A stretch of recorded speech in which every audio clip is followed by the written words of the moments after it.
What a day in the markets. The AI rally is absolutely on fire, pushing some of the major indices to places they've never been before. But the big question on everyone's mind is this a real, sustainable boom, or are we looking at a fragile bubble? Well, let's break it all down. All right, let's get right into it. We're talking about the market action from Wednesday, October 8th, 2025. And what a day it was. You had the S&P 500 and the Nasdaq surging to new all-time highs, really just powered by a massive comeback in tech stocks. The S&P climbed a solid 0.58%, and the tech-heavy Nasdaq, it jumped an impressive 1.12%. Meanwhile, the Dow Jones just kind of sat this one out, ending the day completely flat. So here's our game plan for today. We'll start with a quick snapshot of the day's action, then we're going to dig into what's really driving this AI rally. After that, we'll spotlight 5 key stocks that made some serious moves, explore 3 different investment playbooks you could think about, and then we'll finish with the big verdict.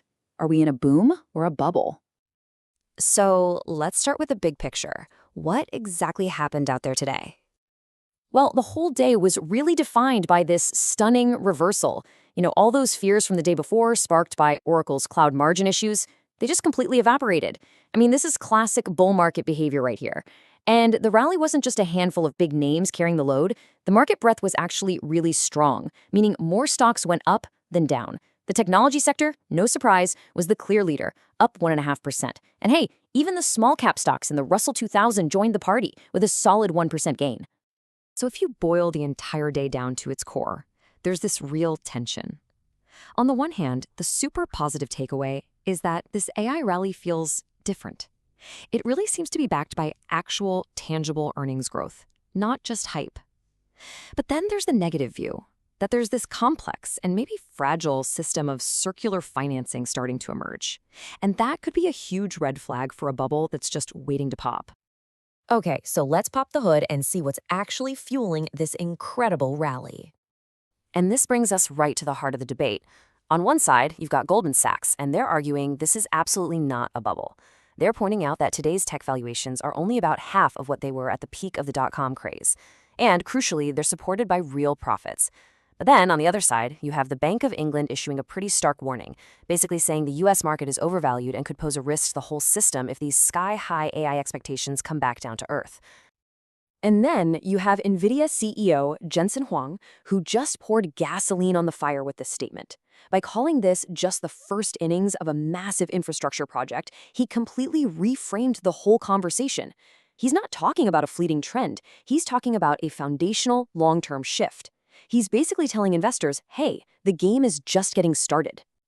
Now, beyond that, there were a few other huge things happening. A massive deal was announced between OpenAI and AMD, which sent AMD's stock into the stratosphere.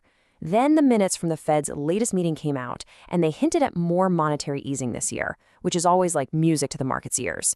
At the same time, Elon Musk's AI company, xAI, is trying to raise a staggering $20 billion, and get this, NVIDIA itself is investing $2 billion. Now, that is a perfect example of that circular financing we were just talking about.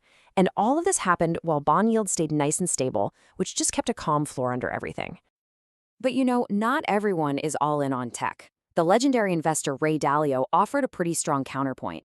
He's advising investors to keep about 15% of their portfolio in gold. Why? Well, to protect against all the rising government debt and the devaluation of currencies from all the money printing. And he's not alone in thinking this. Gold just hit a new high of $4,070 an ounce. All right, let's zoom in a bit and see how all these market forces actually played out for individual companies. Here are 5 stocks that made some really big waves today. Okay, the day's biggest winner, hands down, was AMD. It just skyrocketed over 11% after that huge strategic deal with OpenAI was announced. Dell wasn't too far behind, jumping 9% after they raised their revenue forecast because their AI server sales are just booming. The leader of the whole pack, NVIDIA, rose over 2% on its CEO's bullish comments. Oracle even managed a nice 2% rebound, as investors basically decided yesterday's fears were a bit overblown. And, interestingly, a non-tech stock, Eleven's Health, also broke its downtrend on hopes of a financial turnaround and what some see as a really attractive low valuation. So, given everything that's going on, you might be asking yourself, how do I even begin to navigate this market? Well, let's walk through 3 different potential playbooks. First up is the AI momentum play. The strategy here is pretty simple. Buy the leaders, like NVIDIA, whenever there's a dip, betting that this whole infrastructure build-out is the real deal. The key risk? That whole web of circular financing could collapse and trigger a really sharp sell-off. Okay, playbook number 2 is fundamental value. This means you're looking for undervalued, non-tech companies like Elevance Health that seem poised for a rebound. The main risk there is an unexpected recession that just ends up hitting every sector anyway. And third, there's the global risk hedge. This is basically following Ray Dalio's advice, allocating a part of your portfolio to gold to protect against inflation and currency risks. The big danger there is that if inflation actually gets under control, the appeal of gold as a hedge could just fade away. All right, let's land the plane here. Time to bring it all together for the final verdict and talk about the key risks you absolutely need to be watching. So it really comes down to 2 massive risks you need to keep on your radar. First, that AI vendor financing problem.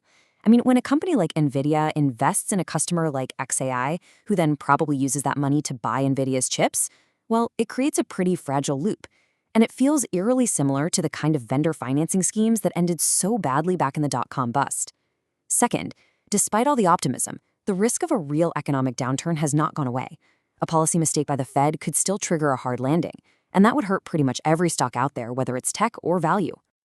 And that really leaves us with the ultimate question, doesn't it? Are we witnessing the foundation of a grand new AI-powered economy with real sustainable growth? Or are we just watching history repeat itself with another high-tech bubble that's destined to pop? The answer to that is going to define this market for years to come. Thanks for tuning in.